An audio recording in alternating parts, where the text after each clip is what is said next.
И в снег, и в дождь для настоящих профессионалов ни погода, ни помеха. Строители возводят каркас третьего этажа. Начали кладку наружных стен и перегородок. Пока конструкция мало чем напоминает храм знаний. Но ускорить процесс здесь призваны около 50 специалистов. Бетонная конструкция полностью есть. Хадзы облицовка юлей, и чана электрики юлей. Строительство общеобразовательного учреждения было начато осенью прошлого года в рамках нацпроекта образования. Школа на 704 места. Это корпуса, предназначенные для всестороннего развития и обучения. Десятки ученических классов, пищеблок, столовая, библиотека и читальный зал. Территория вокруг озелененная декоративными кустами с освещением и парковочными местами. Вход входной. Спортзале выходер. Умеет за опалк, витражная фасадная часть.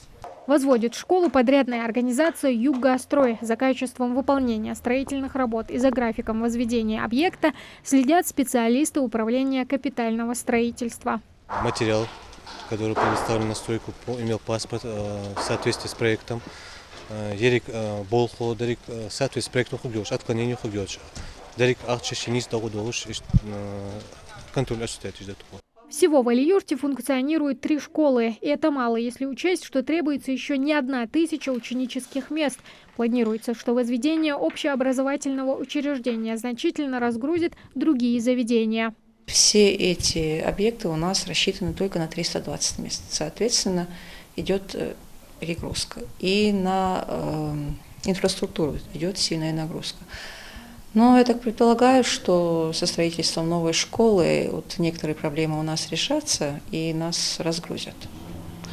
Так как определенный контингент детей у нас подвозится с того микрорайона, с того микроучастка, где строится эта новая школа, так называемый район новостроек. Я думаю, что с открытием новой школы эти дети перейдут туда, и нам немножко будет проще.